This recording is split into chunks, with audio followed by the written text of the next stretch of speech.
Yes. Hello, everyone, and welcome once again to another edition of Coffee and Sports in the Morning, right here on Wide Network. I'm your host for today, Mr. William Morgan. I have my partners in crime here. I got my man Mo Better. Mo, how you doing today? Hey, good morning, Will. Good morning, chat. Morning. All right, then we got my man Gardy Three in the building coming through for us this morning. How you doing, brother? I'm doing good. Good. All right. The first thing I want to go over, since we got a couple of wrestling guys this morning, which is all good, all good. I want to talk about WWE Heat Wave. Did we all see it?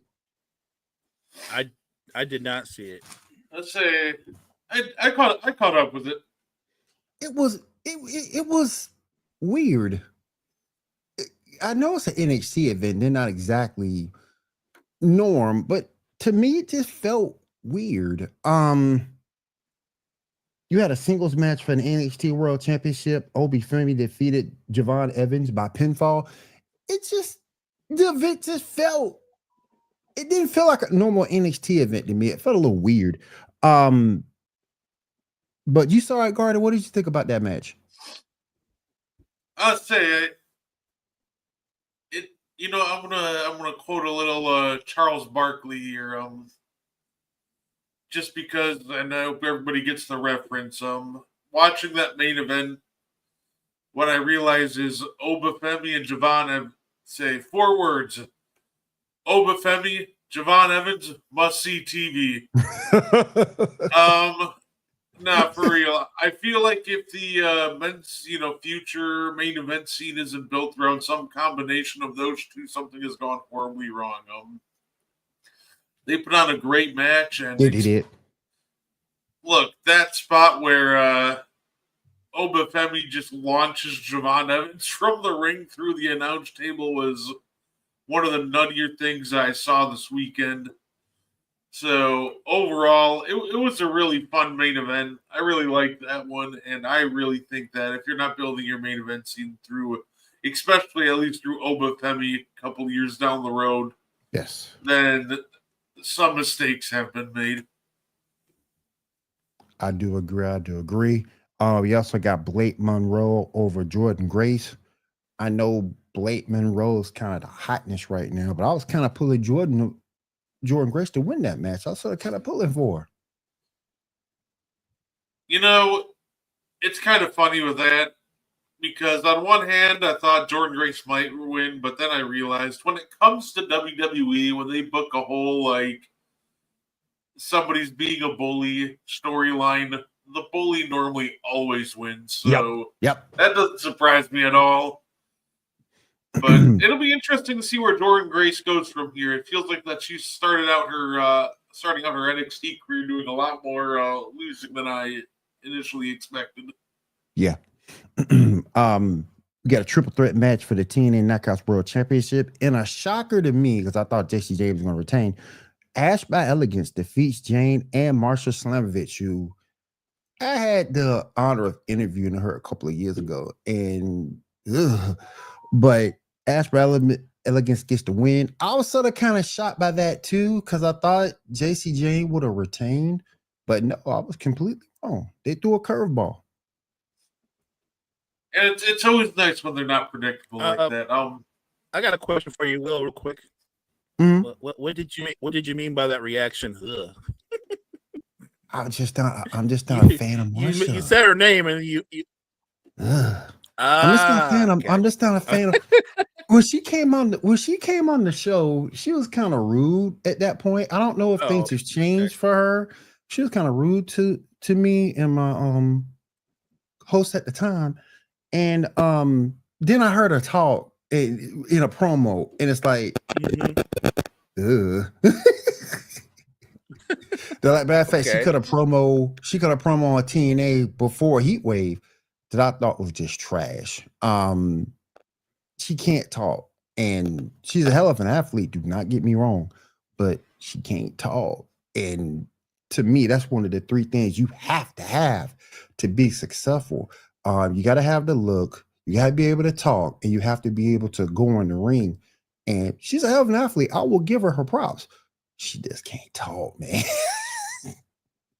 And if you can't cut a promo, unless you have a manager, I'm just not into you as a fan. Well, right? Not, the managers. You get yourself. They need to bring those managers back. By the way, you know what? I just created a new show for WWE. Maybe Managers University. There you go.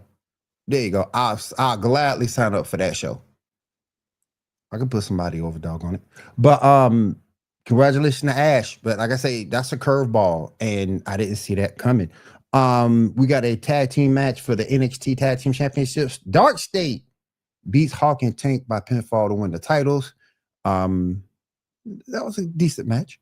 What did you think, Brett? I just think the NXT Tag Team division is in a weird place when we have Dark State and Hank and Tank competing for the tag team championships. It really feels like they're kind of in a lull right now when they gotta slowly rebuild that tag division back up. But overall, fun match. All those guys did a good job in the ring. So y'all got this stuff in. Oh yeah. No, they both teams did good. It just feels like that. We really need to start building up some more tag teams in that NXT tag division soon. Yep. And finally, we had a triple threat match to determine the number one contender for the NXT Women's Championship. We all saw this coming. Lola Rice defeats Jada Parker and Kalani Jordan by pinfall. We all saw that coming. Come on now. Oh, absolutely. Come on now. I mean, not only is she over by a bunch, I love Jada Parker. Don't get me wrong. And I don't know how you fellas feel about Jada. Do y'all think she's ready for a world championship run? No, I don't. They're not exactly the same type of athlete, but I feel about her the way I feel about Jade. I feel like she still needs some more polish, right? I think she needs to hone her craft more. I don't think she's ready for a title run. I don't think she is either. Much as I like her, I don't think she's quite ready. Yeah, I'm a big fan. I just don't think I just think they're pushing her too soon. Yeah. All right, real quick. I know you guys watched WWE Raw last night. We got Dragon Lee defeating JD McDonough. Any thoughts on that match at all? I mean, it's one of those matches that could have gone either way. Yeah. But the outcome didn't. I'm not disappointed because McDonough, we don't talk about it enough. He's an incredibly entertaining in-ring performer, and he can sell anybody he's in the ring with. So entertaining match. It wouldn't surprise me if they matched up again next week and McDonough won. Brett, any thoughts? Yeah, it's a match that it happened. It's one of those things that it was a fun little match, but overall I wasn't really invested in the result either way. But the fact that they're pushing the Judgment Day so hard, I kind of figured JD would win, and all the credit in the world to him. JD is an absolutely terrific performer, so I'd love to see it. The thing with JD is he's becoming. And I'm not going, and I don't mean to say this out of disrespect, but he's becoming a very good hand. Kind of like when Miz first started out, he was just a good hand until he started winning those titles. Right. That's what JD is. He's a very good hand and can make anybody look good in the ring. He's becoming that guy, and that will be a good state for almost any wrestler to be in.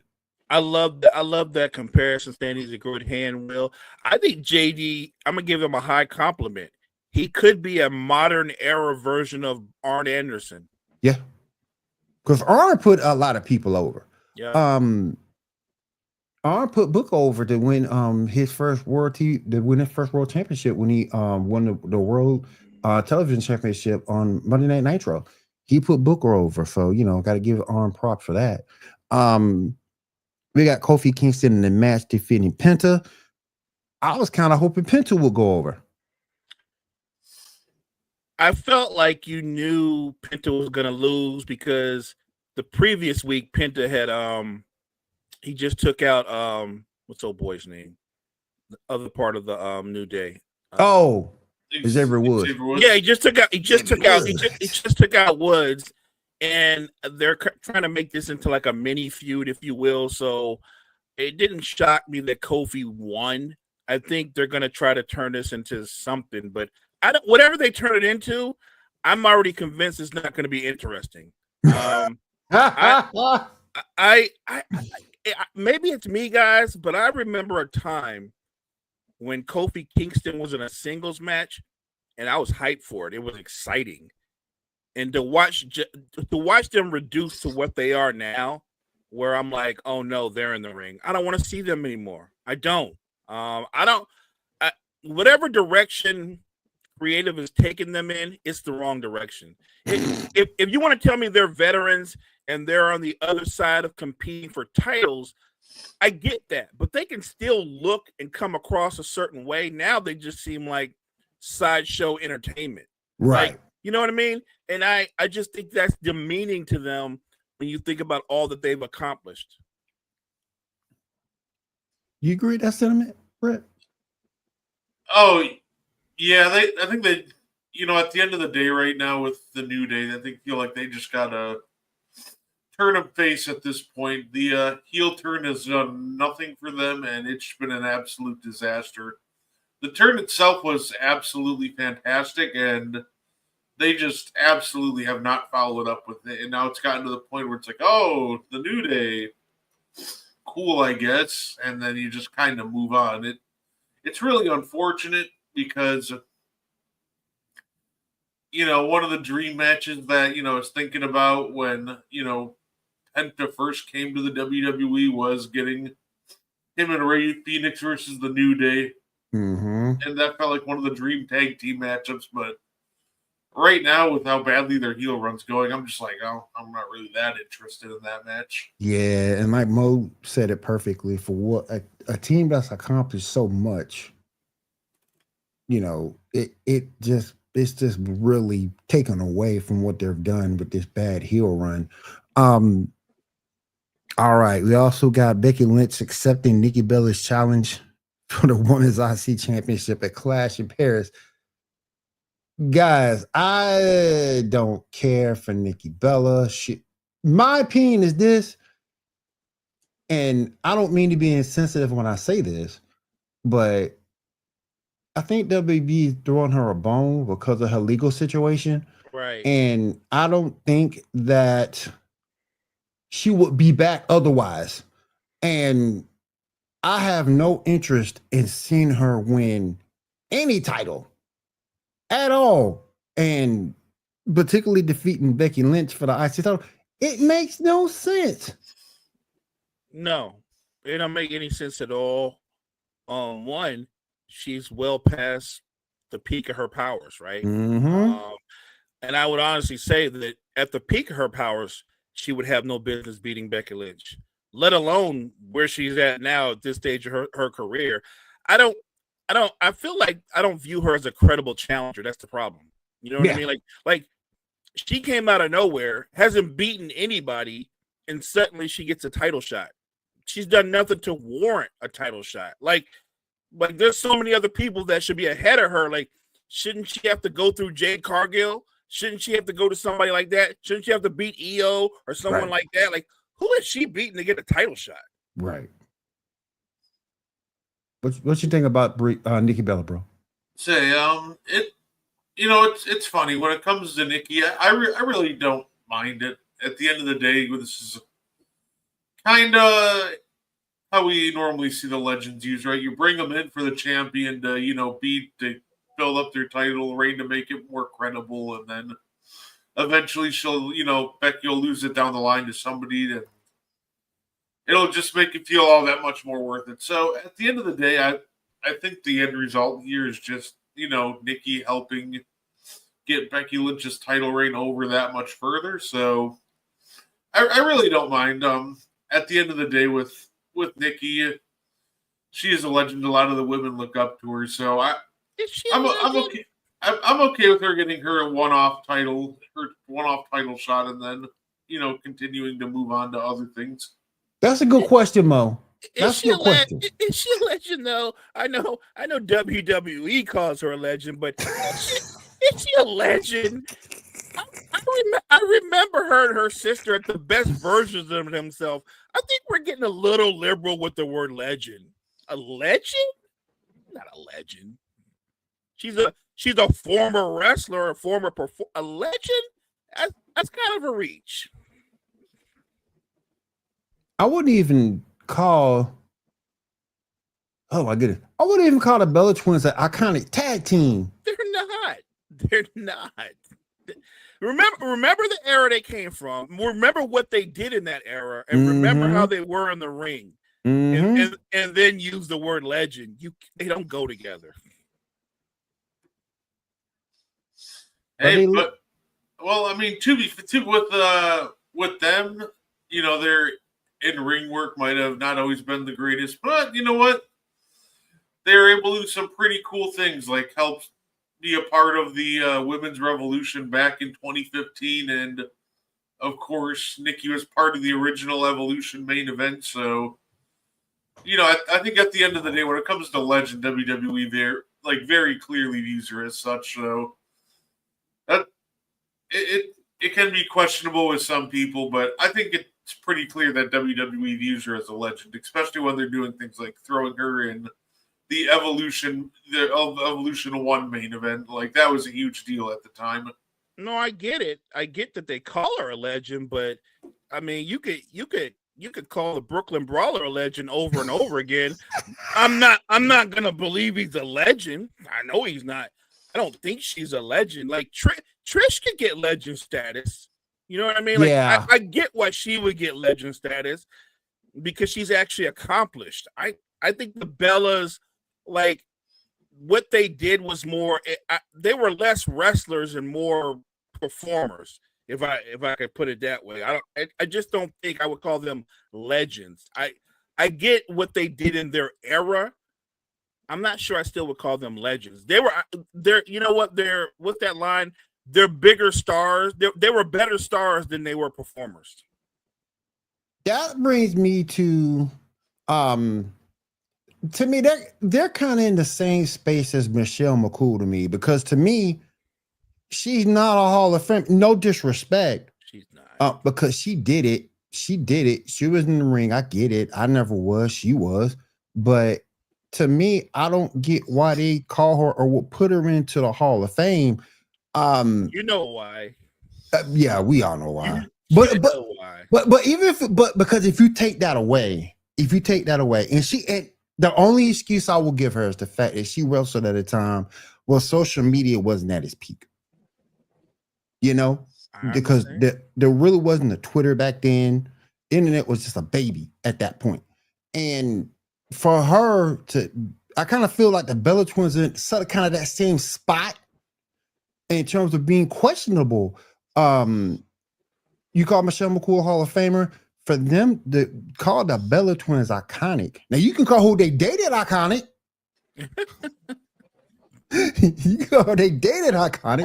I'm saying, or married iconic. I kind of like where you're going with that. That's what I'm saying. Like, the Bella Twins were more like wrestling's Kardashians, right? Right. You know what I mean? Like, right.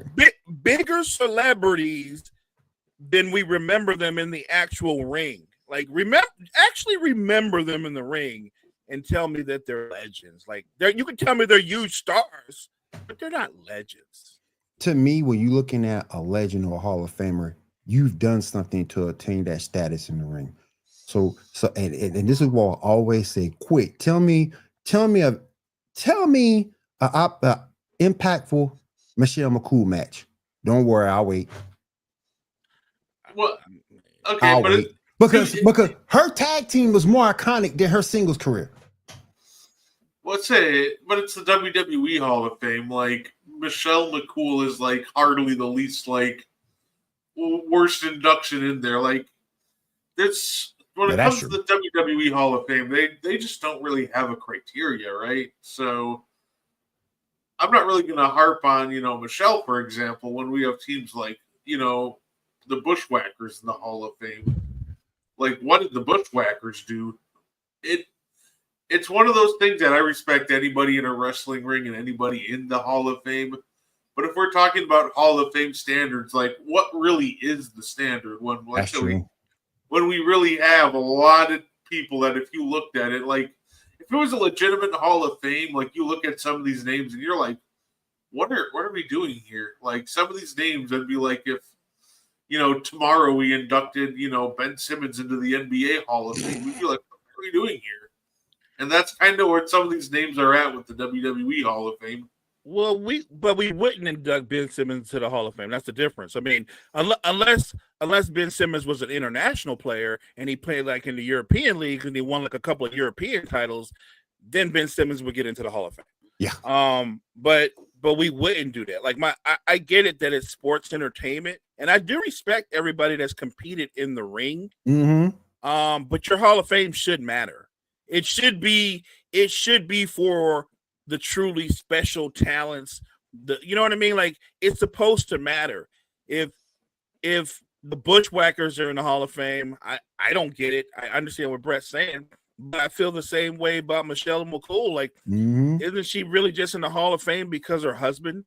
Yep. Right. It's more because of him than her own ability. And I'm not hating. If you get in, you get in. Right. But WWE lets it, like we complain about a lot of Hall of Fames, and again, I know it's sports entertainment, but they make everybody into an icon, even when you're not an icon. Facts. And I know some of that stuff the Bushwhackers did won't get over today. You can't lick nobody. You can't lick nobody today. Come down the ring and licking somebody on the side of the head. You can't do that nowadays. No. Look, 95%, if not more, of what they did in the Attitude Era, you can't do that stuff. You can't do most of that today. You can't even talk. You can't even talk that way anymore. Like you can't do any of that stuff. Nope. But yeah, I don't think Nikki's a legend at all. I mean, she's very popular. If you put it into another criteria, like most popular performers, she's probably her and her sister. Two of the most popular performers in WWE history. I don't disagree with that, but Stacy Keibler was very popular too, but she wasn't a great in-ring talent. She was popular for another reason, but she was very popular. So I'm just saying, we got to have context. Damn. It escapes me right now. Real quick, CM Punk's wife is AJ Lee. AJ Lee has more status as a competitor and performer than anything that Bella's ever done. And I don't know if she's considered an icon, but if they're icons, she's icon times 10. Yeah. And everybody wants AJ Lee back. Everybody wants her back. So we'll see how that goes. We got Rhea Ripley defeating Roxanne Perez. I thought that was a decent match. And I think Roxanne Perez is incapable of being bad in the ring. Yeah. She whatever the it factor is, she covers it. She can do a promo, terrific in the ring. She's got the look.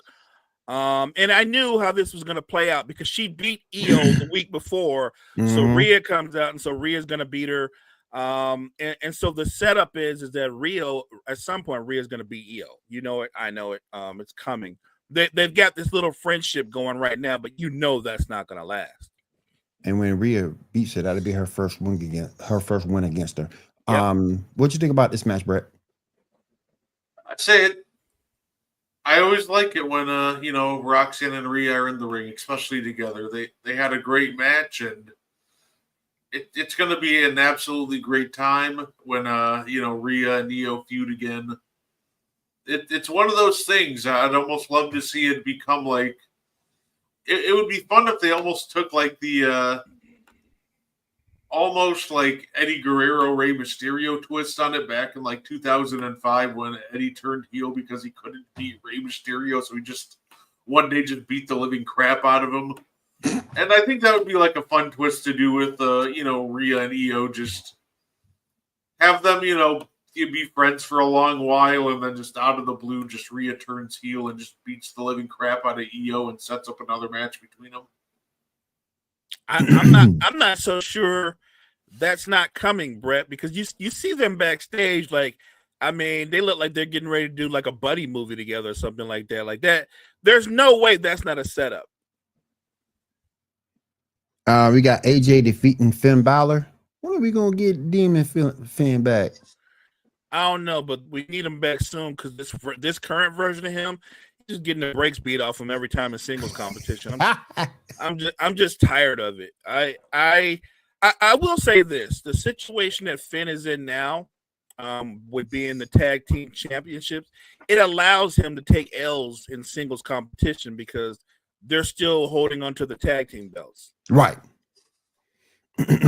Yeah, no, I would love to see a different version of Finn Balor, at least one that maybe, because, obviously being a heel Finn Balor, he's going to wrestle at a much slower pace. And the match between the two, it just felt a little slower than normal, a little more off than a normal AJ Styles Finn Balor match. So overall, I'm glad I got to see it, but at the same time, man, I really love to see, Finn mix it up a little bit and bring back like the Demon, or even just go back to being, the Prince or something like that.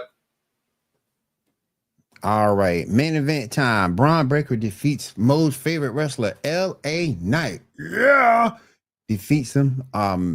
What'd you guys think about that match? I thought go ahead, Brett. Go ahead. Oh no, it was fun. It was a fine setup, to the Fatal 4-Way at Clash in Paris. The this whole Seth Riders, it feels like they're absolutely imitating. It's funny with this group with Seth, but I really hope that they switch up the formula with them at some point. I'm sorry, but I don't need to see them, dominate the first 20 minutes of the show with a promo and then them end the show and then they're in the middle of the show. Like, right. Sometimes less is more. And I feel like that at the end of the day, when it comes to this faction, I think, it's going to be fine.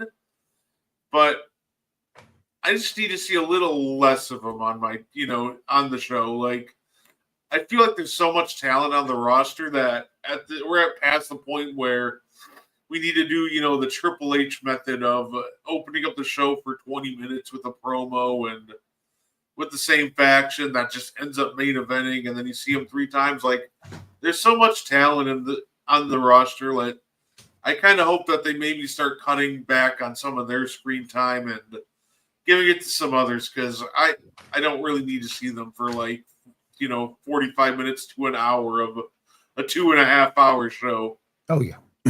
Facts. I thought they over promoed. Like, that's what it was. It was over promoed.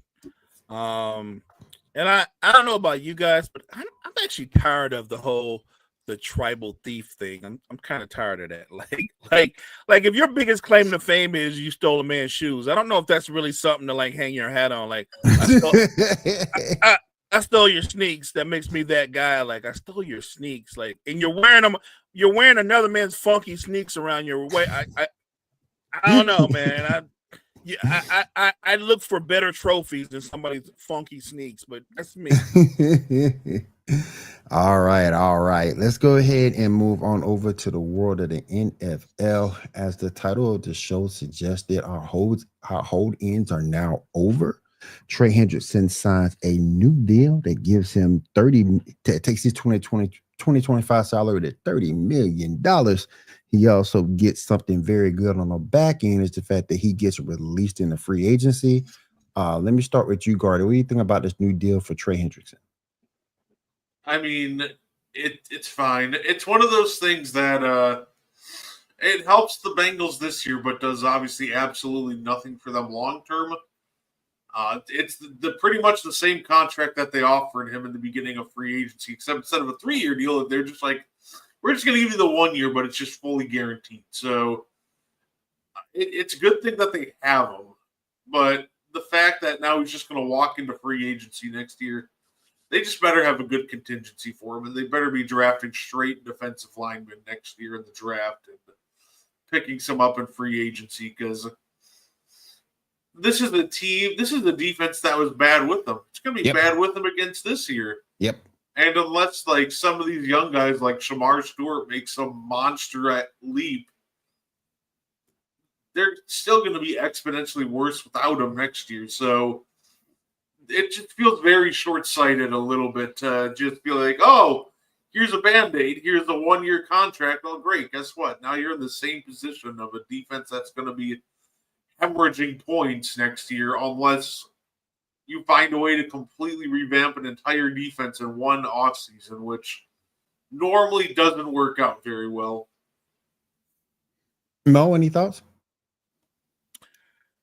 I think that it's the whole move, like Brett said, is they didn't make a big change in the offer. What he got out of it was he got a little bit more money up front, and he's going to get his freedom, right? Because he's going to walk. But I thought about it. Maybe this move benefits both because I believe he's 31, 32. So, look, I don't know how much longer he has at a high level left in him. There's no way to ring that bell and know that. So I think it's a move that if you're Cincinnati and you're not confident and giving him a long-term deal, this is the best outcome for you. You get him on a 1-year rental and you keep it moving. For Hendrickson, he becomes a free agent, but I would talk to him and his agent. I'd be going, yes, you're a free agent, but this time next year you'll be a 32-year-old free agent that plays defensive end. And depending on what kind of season you have this year, it'll dictate your value. Like last year, he had a big season, but what if he has a season this year where he has 9 sacks? Right. Going into free agency, he's going to lose some money. So it's a risk. Big risk when you always bet on yourself, but we'll see if he can be successful. Meanwhile, over in our nation's capital, we got Terry McLaurin signing a 3-year, $96 million extension. More, I'll start with you. Do you like the terms of this extension? I think it's a good deal for McLaurin. I would say, though, why couldn't you have gotten this done earlier? Like, we got this done at the 11th hour. Like, why does it always have to come to that? But you have him here, and Brett talks about this a lot where, okay, now you have him. What you're going to do, ramp up his conditioning and try to get him ready for week 1. And when you do that, what happens 9 times out of 10? Terry McLaurin sprains an ankle, is out for 3 weeks. You know what I mean? Like, yeah, it sets up that. So that would be my concern, that they try to do that old ramp it up thing. Like, maybe you ramp it up, but he doesn't play as much week 1, and you really try to shoot for week 2. But I think that it bodes well for Jaden Daniels because that's his guy. That's the guy that he's developed chemistry with. That's the guy that he has confidence with. And he's a big piece of that offense. He is a legitimate number 1. And now that he's back in the fold, Debo goes back to what Debo is, which I would say he's 2-ish, probably more of a 3. But the point is, I think their offense gets better by you having Terry Mack back. Brett? Yeah, I think this is a move that should have been made earlier. Like, is there a real chance of, maybe like his age, like 30 and 31 season, he declines when it comes to Terry McLaurin? Yeah, sure. I mean, there's a chance, but at the end of the day, this offense just wasn't going to work as well without him. So it's a deal that definitely needed to be made. And he's still an elite receiver, and I still think he's going to be an elite receiver for at least a couple more years. And when you have a quarterback on a rookie contract, this is the kind of move you make. Like, you can make an argument that, they slightly overpaid Terry McLaurin, but I think that you're in a situation where even a slight overpay is absolutely fine. And DK Metcalf kind of, messed up the market by getting $33 million. Yeah. So that just kind of raised the price. So I think at the end of the day, 32 is, absolutely fine for McLaurin. You paid $33 million for a man that can't run routes. Man, looks like he's running routes like Drewski against those construction workers. Like, come on now. But he can jump out the gym. He can run a good go route, but oh yeah. I bet that's about it. Now we got some news from Raiders camp. Wide receiver Jacoby Myers has requested a trade. Brett, I'll start with you. What do you think his trade value would be? I think it's funny. I don't think the Raiders are actually going to trade him, but Me either. I think that he has some good trade value. I think you can still get maybe like a late, day 2 pick or an early day 3 pick for him. Probably closer to the day 3 pick, I would say. But I like him. He's a solid vet who's going to make some good plays for you. He's a vet that every team that's looking to win now would love to have. He's just a great hands, a great veteran talent. So like I feel like that you could if you could get your hands on him for like a day 3 pick, that'd just be an absolutely terrific pickup for any team. He's just such an underrated talent. Know what we thinking about Jacoby Myers being traded from the Raiders? I think the Raiders are fine with it. He's a good player, but they just signed Amari Cooper, and you can say a lot of things about Amari Cooper, but everything you said about Myers, Amari Cooper's better than him. He's better than him. Amari Cooper. There's been a lot of wide receivers over the years that have had a higher peak than Amari Cooper. But in terms of his consistency, like what you can book on in terms of production, he's as consistent a wide receiver as there's been the last decade. So if they decide to trade Meyer, I get it. But they're not going to miss a beat because they just got Amari Cooper, who's a better football player. We'll see if Amari Cooper has anything left in the tank. I'm not sure about that. Isn't Amari? How old is Amari Cooper? 30? 31? Like the great thing about wide receivers, barring major injuries, is they age well. They age incredibly well. He'll do you good for home games. I don't know about road games. He'll do you good for home games.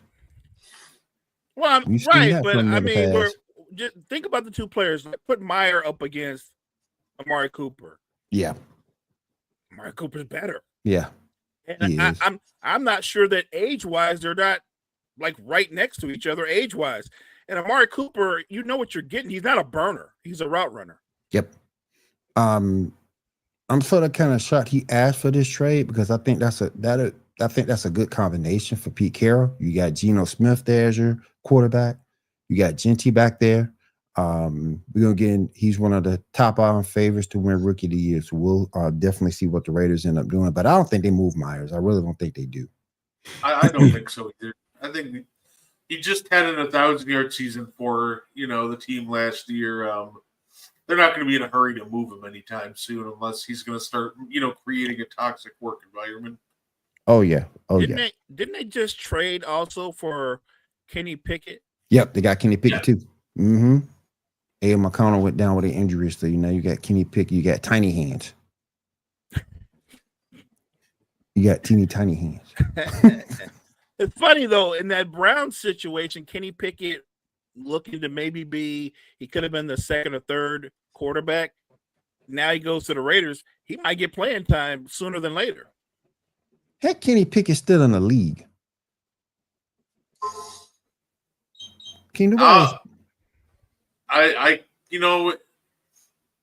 can't really tell you. I think he's gonna hang around for a while as a backup. It's exactly where he should be.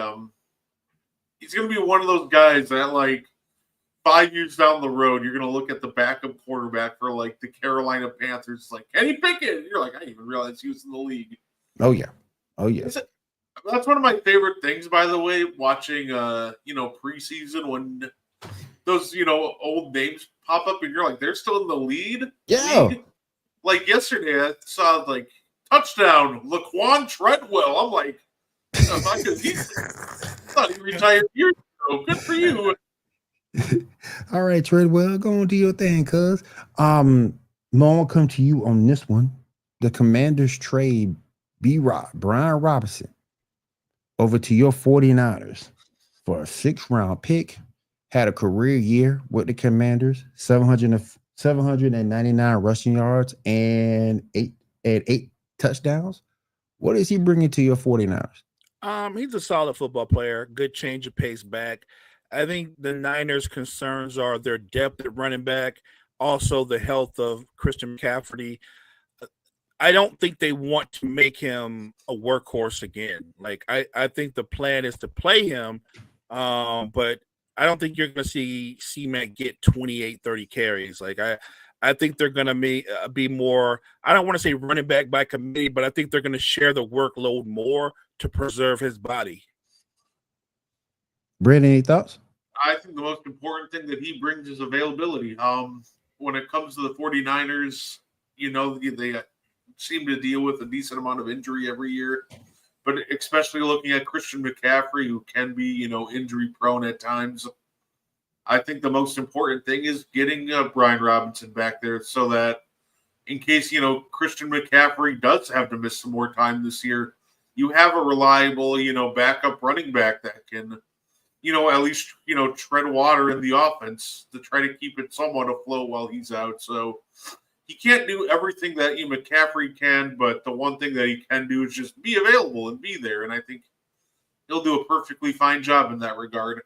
Speaking of which, we traded to get Sky Moore, but we didn't want to go and pursue Amari Cooper, who was available. See, it's things like this why John Lynch get fired.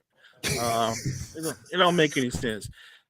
The receiving room is as thinner than the running back room because right now we don't have a number one wide receiver. No. And I don't need Amari Cooper to be a superstar. He never was, but unless he's not healthy, Amari Cooper will walk right in and be our best wide receiver. Why would you not bring him in?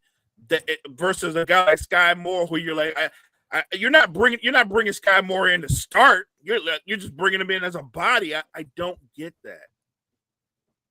Actually, I think maybe people might be concerned about Amari Cooper. When it comes to Amari Cooper, he's a guy that in two stints, last year with Cleveland and then the Bills, he didn't look overwhelmingly impressive. It's one of those things where he might have something left in the tank, but it's almost like, T-Mac on the Hawks left in the tank. Like, Unk might still have it some nights, but I think there's a very real concern that Amari Cooper's just starting to, fall off. And if you're a team, if you take a chance on, an Amari Cooper that couldn't even muster, I don't even think he cracked 550 yards or maybe a younger receiver like a Sky Moore. I feel like that's where the 49ers are coming from. They'd rather take a chance on the potential that could, be there for them for the next 3 or 4 years. I'm not saying it might not be the right call. Maybe Cooper does have just a bounce back year and he just had a down year. But I feel like that's why, because I feel like they might be concerned that Amari Cooper lost a step last year. My concern with that is if we're using that analogy, then we're just bringing in Anthony Bennett to play wide receiver. Like, we don't need Anthony Bennett to play wide receiver. Like, whatever is left in Amari Cooper's body is better than what's in Sky Moore. You know what I'm saying? Like, even when Patrick Mahomes and company was like, yeah, we don't want this. Like, if they don't want you, why do we want you? Right. Get back onto the trade real quick. I think the reason why this trade was also done is because the Commanders are very impressed with Ja'Cory Krosky-Merritt, the rookie running back they drafted. I think they were more impressed with him than having B-Rob's money on the books. I get that. Well, also Robinson's playing time and touches were like dwindling before the year even ended last year. Yep.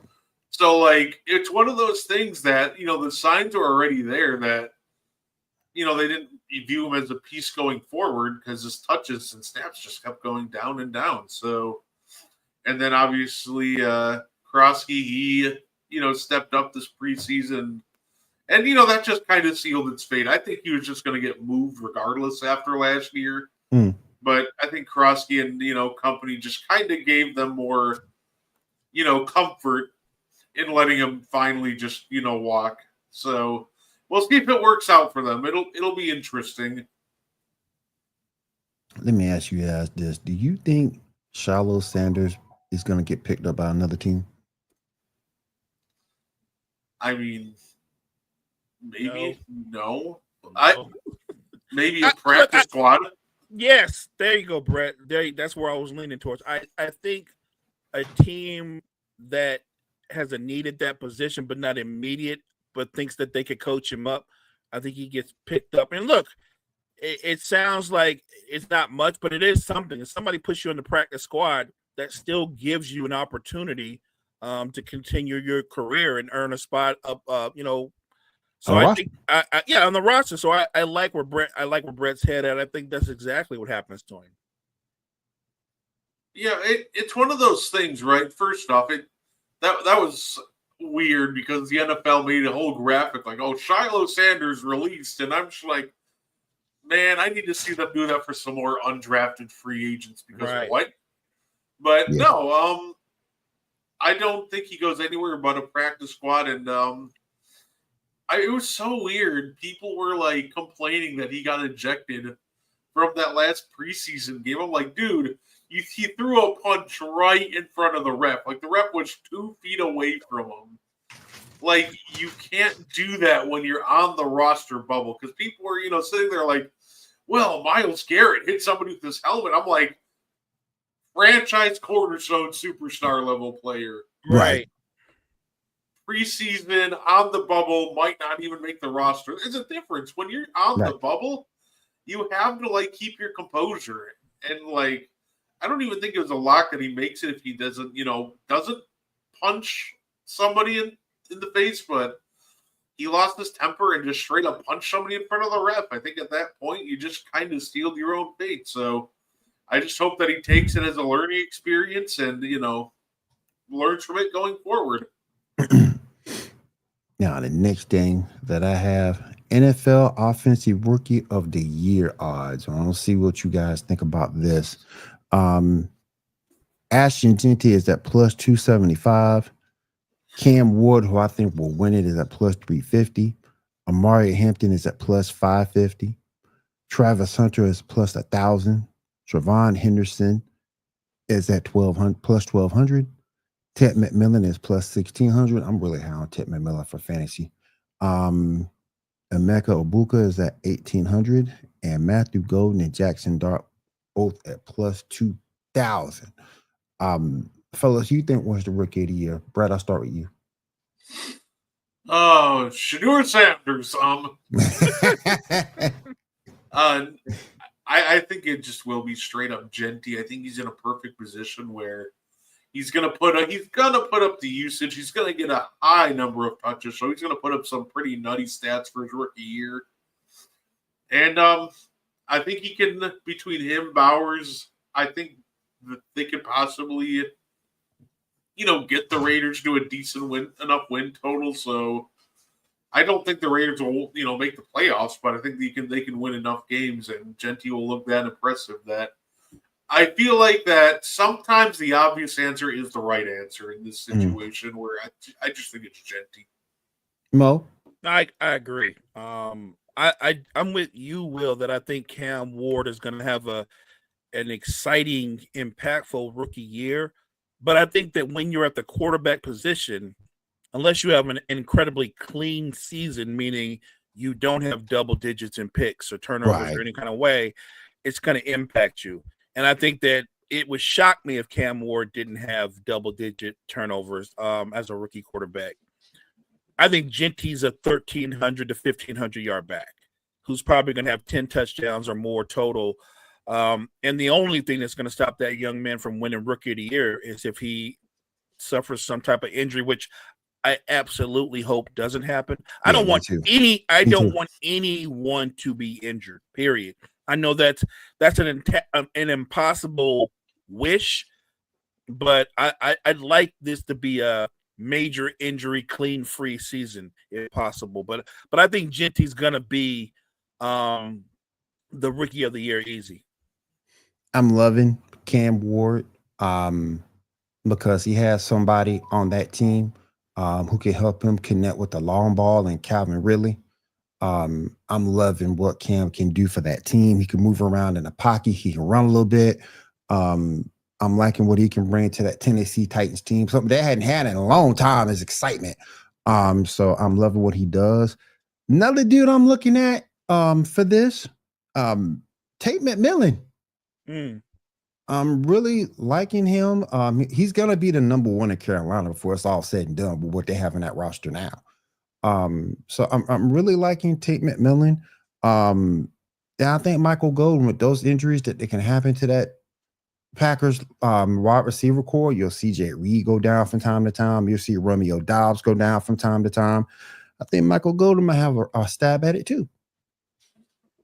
I definitely think it's wide open. Like, we can pick Genty to be the favorite to win it, but it's definitely wide open. I think Ted McMillan has a fantastic shot. I think the only thing that'll hold Golden back is Jordan Love and the Green Bay offense kind of run more of a spread offense. So yeah, all the touches aren't going to be dedicated to one receiver. So I think that's going to be the thing that holds Golden back. But I think he has a fair shot at it. Like, this is going to be a fun offensive rookie of the year race. Like, there's a lot of guys that you can argue have a legitimate chance at this thing. So while I think Genty is very rightfully the odds-on favorite, it's definitely wide open, and I can't wait to see how it plays out. I would agree with that. I believe it's gonna be Genty, but I could be wrong. I think it's open to interpretation as the season progresses. You want a dark horse guy who could end up having a good rookie season, even on a bad football team. It could be Jackson Dart. Could be. It could be. Could be. He's got Malik Neighbors there, so we'll see. We'll definitely see. Well, yeah. I mean, and he doesn't have any pressure on. He doesn't have pressure of having to win. Not as a rookie quarterback. Not on the Giants. I'm so upset with the Giants. They cut my boy. They cut Tommy DeVito. They should be ashamed of themselves. Why y'all cut Tommy like that? Come on. That's a tough QB room though. They get because you got Dart. Right, you got Dart, and then you got Will and Carlton. You're not cutting them. And Carlton. Yeah, so I mean, that is tough. Yeah, but I think Tommy will bounce back. He'll be someone's backup. I think he'll bounce back. He'll be somebody's backup. He could be the starter on the Saints. Hell yeah, that's what I was just telling Mo. He did say that, but in the green room, Chad, if you're listening, Will said those exact words. Will's like, we need to pick up Tommy DeVito. Go get Tommy DeVito. Go get him. Go get him. He'll be better than anything you got right now. Woo! And I'm putting it out there. I would be shocked if Tommy doesn't get picked up by somebody else real quick. I think somebody will get him. I think somebody will get Tommy Cutlets. Somebody's got to go get Tommy Cutlets. Gonna switch over to the NBA real quick as we finish up the show. Bulls to retire Derrick Rose's jersey, January the 24th. Mo, what's your synopsis on Derrick Rose's career? Incredibly too short. His prime, because of the injury. But from his rookie year to the year he won the MVP, I mean, just the excitement and the electricity that he brought to Chicago. Like, Derrick Rose was the guy. You know what's a tough act to follow? The next guy that's Michael Jordan, right? And there were some good players in Chicago, but Derrick Rose was the first guy since Michael Jordan where Chicago fans were like, we got the guy. We got a guy that makes us relevant, that makes us, and like he checked all the boxes, charismatic, fearless, relentless, made them contenders. He was box office. D Rose was, I mean, he's not only blowing by you, breaking ankles, he's dunking on your center. Like, he was that dude. He was that electric. Like, I made a point to watch Bulls game because of Derrick Rose. Gardy, what you think about D Rose? Yeah, the fact that he was able to have all those nasty injuries and still stay in the league for like another decade is just a testament to how badly he wanted it. Just overall a great talent, and the fact that, he still played at a very high level after, like, the injuries. This is a guy that was so good that, he was great, for example, in that 2015 Bulls playoff run.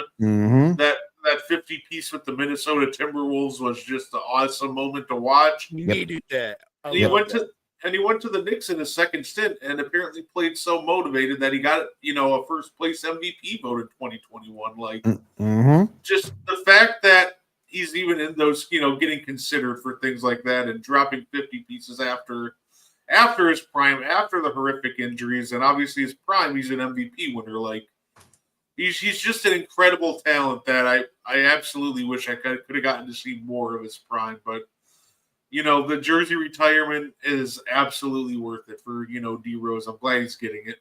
I hope, Will, and you're the Bulls expert, but I hope a lot of the Bulls greats turn out for him.